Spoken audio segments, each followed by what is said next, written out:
Right, so let's discuss these cirrhosis. Okay, what is cirrhosis basically? This is the fibrosis and a nodular regeneration, okay, resulting from chronic hepatic injury. इसमें क्या होता है कि hepatocytes या हमारा liver chronically उसको damage करते जाते हैं, राइट। कुछ ऑटो इम्यून कंडीशंस होते हैं, कुछ एंटीबॉडीज होती है, कुछ एंजाइम्स होते हैं, आयरन ओवरलोड की वजह से या तो फिर कॉपर एक्यूमुलेशन की वजह से, राइट। वो क्या करते हैं कि हेपेटोसाइट्स को या लीवर को chronically, right, for long time damage करते जाते हैं, जिसकी वजह से क्या होता है, लिवर में फाइब्रोसिस होती है, राइट। कौन से सेल्स करते हैं फाइब्रोसिस? वो कौन से सेल्स थे? Stellate cells, okay. I2 sales भी कहते हैं उनको। उसके बाद जब फाइब्रोसिस होती है तो फाइब्रोसिस के बाद नोडुलर रीजनरेशन होता है, okay. So this condition fibrosis and nodular regeneration resulting from chronic hepatic injury, okay, these will lead to cirrhosis, right? Next, most common aetiologies in the United States और alcohol chronic. अच्छा, इसको छोड़ो, मैं आपको बताता हूँ, राइट। कितने for example इसके 3 कॉजेज हो सकते हैं, राइट। 3 कॉजेज। अच्छा, ये देख रहे हो आप, this is our liver, okay, this is our liver. एक तो ये हो सकता है, ओके, कि यहाँ पे ये जो आपको डक्ट नज़र आ रहा है, राइट, इसके अंदर कोई प्रॉब्लम हो। और दूसरा ये हो सकता है कि हेपेटोसाइट के अंदर कोई प्रॉब्लम हो, राइट, यानी कि मतलब लीवर के अंदर कोई प्रॉब्लम हो। और तीसरा ये हो सकता है कि लीवर के बाद जो ब्लड वेसल्स है उनमें कोई प्रॉब्लम हो, okay. So I will tell you कि ये होता किस तरह से। अच्छा, सबसे पहले तो ये है ना कि alcohol, chronic hepatitis C virus, non alcoholic fatty liver disease, right, ये 3 चीज़ें क्या करवाता है, हमारे लिवर को डैमेज कर सकता है, राइट, डैमेज कर सकता है। इसको हम क्या कहेंगे? साइनोसाइडल इंजरी, ओके, साइनोसाइडल या हेपेटिक, हेपेटिक कॉज, ओके। इसका मतलब क्या है कि लिवर के अंदर ही कोई मसला है, ओके, लिवर के अंदर ही कोई मसला है जिसकी वजह से सिरोसिस हो रहा है, फाइन। इसीलिए हम इसको क्या कहेंगे? साइनोसाइडल या हेपेटिक कॉज। फिर उसके बाद एक और है जिसको हम क्या कहेंगे, जिसको हम कहेंगे for example pre hepatic cause, okay, pre hepatic cause. Pre hepatic cause मतलब लिवर से पहले कोई मसला हो रहा है, प्री हेपेटिक कॉज। उसमें क्या हो सकता है? उसमें ये हो सकता है ना कि कभी कभी क्या है कि बिलियरी ट्रैक्ट डिजीज होता है, प्राइमरी बिलियरी सिरोसिस या प्राइमरी स्क्लेरोसिस कोलेंजाइटिस। इन 2 कंडीशन में आपको पता है क्या होता है? Listen very carefully, okay, right. Pre hepatic cause में ये है ना कि ये लीवर है आपका, राइट, लीवर से पहले ये जो डक्ट है, कभी कभी क्या होता है कि ये लीवर के डक्ट जो है ना, ये bile duct, common bile duct, इसमें जो है इस तरह से स्क्लेरोसिस होती है, राइट। स्क्लेरोसिस होने के बाद ये डक्ट बंद हो जाता है, जिसकी वजह से लीवर के अंदर से जितना भी सिक्रीशन आएगा, राइट, वो आगे की तरफ मूव नहीं कर पाएगा। जब आगे की तरफ मूव नहीं करेगा तो क्या होगा? ये सिक्रीशन वापस लीवर के अंदर चले जाएगी, राइट, और लीवर को क्या करेगा? डैमेज करेगा, जैसे कि bile, bilirubin, cholesterol, bile acids, right, ये चीज़ें सारी वापस जाएगी लीवर के अंदर, लीवर को डैमेज कर देगी, राइट। तो ये किस वजह से हो रहा है? लीवर के अंदर सब कुछ ठीक है, लेकिन लीवर के बाहर जो डक्ट्स है ना, डक्ट्स में कोई मसला है। इसको हम क्या कहेंगे? Pre hepatic cause, okay. अच्छा, एक तो ये है, इस कंडीशन को हम क्या कहेंगे? यहाँ पे फाइब्रोसिस होती है और कुछ फाइब्रोसिस यहाँ पे इंट्रा हेपेटिक डक्ट्स में, ओके, डक्ट्स में होती है, लिवर के अंदर नहीं होती, डक्ट्स में होती है, ओके। तो इस कंडीशन को हम क्या कहेंगे? जब एक्स्ट्रा हेपेटिक और इंट्रा हेपेटिक डक्ट में कोई स्ट्रिक्चर वगैरह हो, कोई मसला हो रहा है, उसको हम कहेंगे primary sclerosing cholangitis, okay, primary sclerosing cholangitis. I have uploaded lecture on this, okay, you can check. उसके बाद एक और कंडीशन है जिसको हम कहेंगे प्राइमरी, कहाँ गया वो, primary biliary cholangitis, okay, primary biliary cholangitis. Primary biliary cholangitis में क्या होता है कि ये जो आपका है ना इंट्रा हेपेटिक डक्ट, इनके अंदर कोई स्ट्रक्चर होती है, फाइन। और इसमें सिर्फ ये जो इंट्रा हेपेटिक डक्ट है सिर्फ ये इन्वॉल्व होता है, राइट, ये वाला इन्वॉल्व नहीं होता एक्स्ट्रा हेपेटिक डक्ट। तो इसको हम क्या कहेंगे? Primary biliary cholangitis, okay. Do you know the difference? Primary sclerosing cholangitis में इंट्रा और एक्स्ट्रा हेपेटिक डक्ट दोनों इन्वॉल्व हो रहे हैं, राइट। लेकिन प्राइमरी बिलियरी कोलेंजाइटिस में क्या हो रहा है? सिर्फ इंट्रा हेपेटिक डक्ट, उसमें स्ट्रक्चर बन रही है, राइट। इसी वजह से जो है लिवर के अंदर जितना भी सिक्रीशन है वो बाहर नहीं निकल पाता, राइट। तो लिवर के जो भी फॉर एग्जांपल एंजाइम्स वगैरह है वो लिवर के अंदर एक्यूमुलेट होना स्टार्ट हो करते हैं, राइट, और उसके बाद लिवर को डैमेज करते हैं, ओके। अच्छा जी, फिर नेक्स्ट है post hepatic causes. Post hepatic causes में क्या होता है? यानी कि लिवर के बाद वाला, ओके, पोस्ट हेपेटिक कॉजेज या पोस्ट साइनोसाइडल कॉजेज भी कह सकते हैं इसको। इसमें ये है ना कि एक तो कभी कभी क्या होता है कि इसमें थ्रोम्बस बन जाता है, ये जो आपका हेपेटिक वेन है राइट, इसमें इतना बड़ा सा थ्रोम्बस बन जाता है जो कि क्या करता है, लीवर से जितना भी ब्लड है ना वो लीवर के बाहर नहीं जा पाता राइट, क्योंकि यहाँ पे जो रास्ता है ना, रास्ते में क्या है, थ्रोम्बस बना है, थ्रोम्बस क्या कर रहा है, रुकावट बना रहा है राइट, जिसकी वजह से ये ब्लड वापस लीवर के अंदर आएगा राइट, ये डीऑक्सीजनेटेड ब्लड वापस लीवर के अंदर आएगा और लीवर को डैमेज कर देगा। Okay fine. The next is कभी कभी क्या होता है कि ये राइट हार्ट फेल होता है। जब राइट हार्ट फेल होगा तो क्या होगा, ब्लड वापस पीछे की तरफ आएगा ना, पीछे की तरफ हेपेटोसाइट में आएगा राइट, लीवर में आएगा और लीवर को डीऑक्सीजनेटेड ब्लड, कुछ टॉक्सिन्स वगैरह लीवर को डैमेज कर देते हैं। Fine, that's it. अच्छा जी, तो एक तो ये हो गया हमारे पास हेपेटिक, दूसरा है प्री हेपेटिक राइट, उसके अलावा है ये post hepatic causes. Okay, post hepatic causes, post hepatic causes में मैंने आपको बताया एक तो राइट साइड हार्ट फेलियर है, ओके यहाँ पे मैंने बताया, and constrictive pericarditis and Budd Chiari syndrome. Budd Chiari syndrome का मतलब है जब यहाँ पे हेपेटिक वैन में कोई थ्रोम्बस बने, that is called as Budd Chiari syndrome. Okay, यहाँ पे क्या हो रहा था, राइट हार्ट फेलियर राइट। तो जो कुछ बुक में बताया गया वही बता रहा हूँ आपको। ओके, हेपेटिक वेन थ्रोम्बोसिस होती है, देखो बटकियारी सिंड्रोम में क्या हो रहा है, हेपेटिक वेन की थ्रोम्बोसिस हो रही है सेकेंडरी टू हाइपर कोगुलेबिलिटी स्टेट। अच्छा जी, नेक्स्ट है हिस्ट्री में भी एसिम्टोमेटिक, दो में प्रेजेंट विद जॉन्डिस। जॉन्डिस होता है इसमें इजी ब्रूजिंग राइट। जॉन्डिस किस वजह से हो रहा था, do you remember that? Jaundice मैंने आपको बताया था कि किस वजह से हो रहा था जॉन्डिस। जॉन्डिस हो रहा था इस वजह से, ओके, जब for example unconjugated bilirubin conjugated bilirubin में चेंज नहीं होता तो उसकी वजह से क्या होगा, अनकॉन्जुगेटेड बिलिरुबिन की कॉन्सेंट्रेशन ज़्यादा होगी और ये हमारे सर्कुलेशन के अंदर आएगा, सर्कुलेशन से होते हुए ये आंखों में चला जाता है राइट, स्क्लेरा में, या तो फिर स्किन में, which will give yellow colour to skin and sclera. Okay, that is called as jaundice.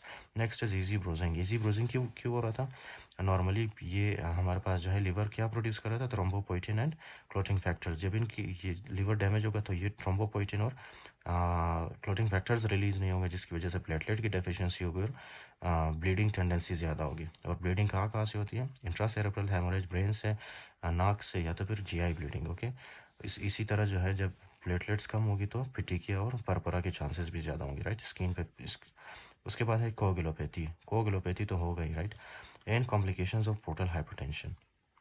ये पोर्टल हाइपरटेंशन मैं आपको समझा चुका हूँ राइट, सच एज एसाइटीज़। एसाइटीज़ होता है इसमें राइट, एसाइटीज़ होता है इसमें। एसाइटीज़ कैसे होता है, which I told you earlier. Okay, ascites, listen here. Okay, ये क्या है कि यहाँ पे जब पोर्टल सर्कुलेशन, ये पोर्टल सर्कुलेशन है आपका राइट, यहाँ पे जब प्रेशर ज़्यादा होती है तो ये ब्लड पीछे की तरफ आना स्टार्ट कर देता है right, superior inferior mesenteric arteries में। फिर एक वक्त आता है जब ये सुपीरियर इन्फीरियर मेजेंटेरिक आर्टरीज में से फ्लूइड बाहर निकलना स्टार्ट होता है राइट, बाहर निकलना स्टार्ट कर देता है। क्यों? क्योंकि इसके अंदर प्रेशर बहुत ज़्यादा है सर, आर्टरीज के अंदर राइट, वेंस के अंदर। तो इसी वजह से क्या होगा, एसाइटीज़। फिर हेपेटिक एनकेफेलोपैथी। हेपेटिक एनकेफेलोपैथी क्या है कि पोर्टल हाइपरटेंशन जब डेवलप होती है राइट, यहाँ पे प्रेशर ज़्यादा होता है तो यहाँ पे पोर्टल सर्कुलेशन अपना एक अलग से शंट बनाता है राइट, जिसको क्या कहते हैं, porto systemic shunt. Okay, porto systemic shunt की वजह से क्या होता है, यहाँ पे जितना भी फॉर एग्जांपल ब्लड है ना, ब्लड के अंदर क्या है, अमोनिया, यहाँ से ये अमोनिया जाता है हेपेटिक वैन में, हेपेटिक वैन से हार्ट में, हार्ट से ये ब्रेन में चला जाता है राइट, तो ब्रेन को डैमेज कर देता है अमोनिया राइट, जिसकी वजह से क्या होता है, एस्टेरिक्सिस। ओके, इसी कंडीशन को हम क्या कहेंगे, hepatic encephalopathy, hepatic encephalopathy. Okay, asterixis होता है और अमोनिया की वजह से अल्टर्ड मेंटल स्टेटस होता है राइट। अच्छा जी, hydrothorax, transudative pleural effusion and thrombocytopenia. Thrombocytopenia क्यों होता है, आई टोल्ड यू। ओके, क्या होता है इसमें, थ्रोम्बोपोइटिन नहीं बनता जिसकी वजह से प्लेटलेट्स की प्रोडक्शन नहीं होती राइट। उसके अलावा है ascites can be complicated by spontaneous bacterial peritonitis. I told you right, क्या है कि कभी कभी जो है लार्ज एंड स्मॉल इंटेस्टाइन से ई कोलाई बैक्टीरिया स्पेशली वो आता है लिम्फ नोड्स में, लिम्फ नोड्स से ये इधर एसाइटिक फ्लूइड में, एब्डोमिनल कैविटी में अपना रास्ता बना लेता है, जिसकी वजह से स्पॉन्टेनियस बैक्टीरियल पेरिटोनाइटिस हो सकता है राइट। उसके बाद है differentiate ascitic fluid characteristic and their association, differential diagnosis may reveal an enlarged palpable और firm liver and other signs of portal hypertension and liver failure. Obviously जब आप पल्पेट करते हो तो आपको क्या नज़र आता है, यहाँ पे इस साइड पे एक फर्म लीवर, एक सख्त liver right right. So next ये है ना कि एंटीग्यूमेंट्री। अच्छा, जो जो मैंने आपको करवाया है राइट, थर्ड लेक्चर में स्पेशली, वो सारे क्लिनिकल फीचर्स यहाँ पे प्रेजेंट है, right. For example jaundice, jaundice क्यों होता था? क्योंकि लिवर अनकॉन्जुगेटेड बिलिरुबिन को कॉन्जुगेटेड में कन्वर्ट नहीं कर पा रहा था, राइट, जिसकी वजह से अनकॉन्जुगेटेड बिलिरुबिन एक्यूमुलेट हो रहा था स्किन में, लिवर में, सॉरी स्किन में और आइस में स्पेशली, राइट। तो जॉन्डिस होता था, उससे स्पाइडर एंजियोमास क्यों हो रहा था? एस्ट्रोजन जब ज़्यादा होता था, राइट, बॉडी के अंदर एस्ट्रोजन के मेटाबोलाइट्स नहीं बनते थे। पामर एरिथमा परपरा पिटिका क्यों बनता था? क्योंकि थ्रोम्बोपोइटिन नहीं बन रहा था, राइट, और प्लेटलेट्स नहीं बन रहे थे, जिसकी वजह से ब्लीडिंग टेंडेंसी ज़्यादा होती थी। उसके अलावा है एसोफेजियल वेरेसिस। एसोफेजियल वेरेसिस को भी मैंने एक्सप्लेन किया था कि अगर इसको आपने ट्रीट नहीं किया, so this will lead to haematemesis, that basically means vomiting में ब्लड आती है, राइट। उसके अलावा गैस्ट्रिक वेरेसिस, गैस्ट्रिक वेरेसिस को आपने ठीक नहीं किया, राइट, तो उससे क्या होगा? Melena, right. उसके बाद है केपट मेडुजा, एसाइटिस, ये कंडीशंस तो मैंने आपको एक्सप्लेन किया था, राइट। जब सुपीरियर इंफीरियर मेजेंटेरिक वेन के अंदर जब प्रेशर ज़्यादा होती है ब्लड की, राइट, तो ब्लड से क्या निकलता है? Fluid, and that fluid will accumulate inside the abdominal cavity, that will lead to ascites. उसके बाद है testicular atrophy, gynaecomastia and amenorrhoea, किसकी वजह से हो रहा था? इंक्रीज एस्ट्रोजन की वजह से, ओके, इंक्रीज एस्ट्रोजन। नेक्स्ट है hepatic encephalopathy, asterixis, flapping tremor, I explain in very detail. जब एमोनिया ब्रेन के अंदर चला जाता है, that will lead to hepatic encephalopathy and asterixis. Next है गैस्ट्रोइंटेस्टिनल, ये सिम्टम्स तो आएंगी, anorexia, nausea, vomiting, dull abdominal pain and fetor hepaticus. Haematological causes क्या है इसके? हेमाटोलॉजिकल फीचर्स, थ्रोम्बोसाइटोपिनिया, क्यों? क्योंकि थ्रोम्बोपोइटिन रिलीज नहीं हो रहा लिवर से, that will lead to thrombocytopenia. Platelets की deficiency. Next is anaemia, bleeding हो रहा है, राइट, एसोफेगस से, जीआई से, गैस्ट्रोइंटेस्टिनल सिस्टम से ब्लीडिंग हो रहा है, so that will lead to anaemia. Next it's coagulopathy disorder. Do you remember, मैंने आपको बताया था कि 1972 किसमें लीवर कौन से क्लोटिंग फैक्टर्स बनाता है? 10972, राइट। जब लीवर डैमेज होगा तो ये क्लोटिंग फैक्टर्स नहीं बनेंगे, that will lead to coagulation disorder, right. अच्छा जी, नेक्स्ट स्प्लीनोमेगली, हेपेटोरेनल सिंड्रोम, किस वजह से हो रहा था? स्प्लांक्टिक सर्कुलेशन जब क्या होती थी? स्प्लांक्टिक सर्कुलेशन की वजह से। सबसे पहले तो ये होता था ना कि ये आपका लीवर है, लीवर क्या रिलीज करता था? नाइट्रिक ऑक्साइड और प्रोस्टाग्लैंडिन्स, राइट। जब ये दोनों इंक्रीज होते थे तो ये क्या करते थे? स्प्लांक्टिक सर्कुलेशन में वेजोडाइलेशन करते थे, राइट। उसकी वजह से क्या होता था कि लीवर को रास एक्टिवेट होता था, रीनल सिस्टम यानी किडनीज के वेसल में वेजो कंस्ट्रिक्शन होती थी और किडनीज को कम ब्लड पहुंचता था, जिसकी वजह से एक्यूट किडनी इंजरी होती थी, राइट, और यूरिनरी आउटपुट कम होता था और क्रिएटिनिन बढ़ जाता था। So that is the hepatorenal syndrome, I explained in very detail. Next metabolic like hyperbilirubinaemia, obviously जब लीवर डैमेज होगा तो अनकॉन्जुगेटेड बिलिरुबिन को ये कॉन्जुगेटेड बिलिरुबिन में कन्वर्ट नहीं कर पाएगा, राइट, कॉन्जुगेटेड बिलिरुबिन में। So that will lead to unconjugated bilirubin, it will increase in amount in the blood. Next is the hyponatraemia. Hyponatraemia किस वजह से होता है? क्योंकि बॉडी के अंदर वाटर की एक्यूमुलेशन होती है, राइट, जिसकी वजह से हाइपोनेट्रीमिया होता है। फिर कुछ कार्डियोवास्कुलर कॉम्प्लिकेशंस जैसे कि cardiomyopathy and peripheral oedema. Peripheral oedema तो आपको पता ही है, ये क्यों होता है? क्योंकि एल्ब्यूमिन कम होता है बॉडी के अंदर, राइट, एल्ब्यूमिन। कार्डियोमायोपैथी कुछ इंटरल्यूकेंस, राइट, कुछ साइटोकाइंस है जो कि हार्ट को डैमेज करते हैं, so that will lead to cardiomyopathy. अच्छा जी, अब नेक्स्ट इसको डायग्नोस कैसे करते हैं? Listen, okay. Most accurate diagnostic test is liver biopsy, this is the most accurate test, okay, liver biopsy. उसके अलावा भी कुछ कर सकते हो, जैसे कि चेक कर सकते हो AST ALT ratio, APRI, FIB4, ये सब आपको क्या बताते हैं? लिवर के फंक्शन के, लिवर का फंक्शन कैसा है, राइट, लिवर के हेपेटोसाइट्स काम कर रहे हैं या नहीं कर रहे, राइट, AST ALT ये आपको बताते हैं। उसके अलावा जो मोस्ट इंपॉर्टेंट चीज़ है जो फाइंडिंग्स आपको मिलती है, राइट, ये है थ्रोम्बोसाइटोपिनिया, अदर प्रोप्राइटरी टेस्ट्स। तो कुछ ये टेस्ट है, उसके अलावा ये है एल्ब्यूमिन। एल्ब्यूमिन ऑब्वियसली इसमें क्या मिलेगा आपको? कम मिलेगा ना, क्यों? क्योंकि लीवर एल्ब्यूमिन प्रोड्यूस कर रहा था, राइट। अब जब लीवर एल्ब्यूमिन प्रोड्यूस नहीं करेगा तो एल्ब्यूमिन कम मिलेगा, जिसकी वजह से एडेमा डेवलप होगा बॉडी के अंदर, राइट। उसके अलावा है ये next one which is called as prothrombin time, PTINR, they will increase in the you know prothrombin time increase होगा। अच्छा, ये मैंने बहुत ही डिटेल में एक्सप्लेन किया है, specially in the lecture of the haematology step 2, okay, you can check there prothrombin time, intrinsic pathway, extrinsic pathway of coagulation cascade, right, you will understand each and everything, I've explained in very detail. And increase bilirubin, you remember, right, bilirubin बढ़ जाता है इसमें। Next है portal hypertension, thrombocytopenia secondary to hyperesplenism, sequestration of platelets in the liver and reduced thrombopoietin production, right. Thrombocytopenia मिलेगा आपको, thrombocytopenia is reduced platelets number, okay, जब platelets की deficiency हो। थ्रोम्बोपोइटिन कम होगा। जब थ्रोम्बोपोइटिन क्यों कम होगा? क्योंकि लिवर डैमेज हो चुका है।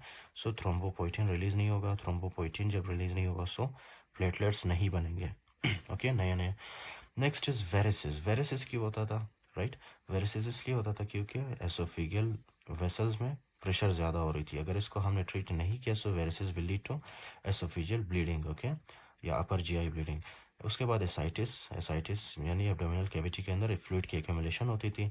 इसको आप कैसे ट्रीट करते हो? पैरासिंथेसिस के थ्रू, राइट। इटियोलॉजी में क्या है? अच्छा, ये बट इटियोलॉजी है डिस्कस्ड, ओके। सबसे पहले आप क्या करते हो? हेपेटिक सीरोलॉजीज चेक करते हो, राइट। हेपेटिक सीरोलॉजीज चेक करते हो। उसके अलावा कुछ ऑटो इम्यून मार्कर्स चेक करते हो, right. For example anti nuclear antibodies, anti smooth muscle antibodies, okay, anti liver kidney muscle antibodies, okay. इस तरह से आप चेक करते हो कि क्या कॉज हो सकती है, राइट, सिरोसिस की वजह क्या है। उसके अलावा सीरम फेरेटिन आप क्यों चेक करते हो? इसको आप आयरन के लिए चेक करते हो, राइट। मैंने बताया था आपको कॉजेज में कि ये कभी कभी आयरन ओवरलोड या हेमोक्रोमेटोसिस भी क्या करवा सकता है? Liver cirrhosis. इसके अलावा सिरोलोप्लाज्मिन क्यों चेक करते हो आप? Specially in cases of Wilson's disease. Wilson's disease में कॉपर एक्यूमुलेशन होता था लिवर में, जो कि लिवर को डैमेज कर रहा था। उसके अलावा एक एंजाइम है अल्फा 1 एंटीट्रिप्सिन, राइट। तो ये एंजाइम है। उसके अलावा if ascites present, etiology of ascites determined by the serum ascites। अच्छा, लिसन, ओके, वेरी केयरफुली। ये एक हमारे पास है साग स्कोर, ओके, साग स्कोर। ये I will upload a different lecture and separate lecture for this, okay. SAAG score, SAAG score exactly होता क्या है? Just you need to trust me right now, okay, कि साग स्कोर इक्वल्स टू 1 और more than 1 अगर हो, so that basically means कि आपके पास जो सिरोसिस हुआ है, राइट, एसाइटिस जो हुआ है आपके पास, that is because of the portal hypertension, right. अगर साग स्कोर अगर हमारे पास लेस देन 1 हो, राइट, इसका मतलब है जो एसाइटिस हुआ है ना एब्डोमिनल कैविटी के अंदर, जो फ्लूइड की एक्यूमुलेशन हुई है, that is because of the, नज़र आ रहा है, right, that is because of the infection, या तो फिर किस किस्म की मेलिग्नेंसी की वजह से, कैंसर की वजह से हुआ है, right, ascites. So I will upload a different lecture, okay, on these ascites, okay. There I will explain कि SAG score exactly होता क्या है, right. For now you just have to trust me कि liver cirrhosis में क्या मिलता है आपको? SAG score more than 1, okay. अच्छा जी, so ये हो गया हमारे पास। उसके अलावा let me tell you this। अच्छा, ट्रीटमेंट में आप ऑब्वियसली क्या करते हो? ट्रीटमेंट में जो है the goal is to treat the prevent progression of cirrhosis and minimise factors that can lead to decompensation. All cirrhosis patient should receive vaccination for hepatitis A, B and pneumonia, okay. अच्छा, तो इसमें जो most important है, आपने क्या करना है? Complications को ट्रीट करना है, ओके, कॉम्प्लिकेशंस को।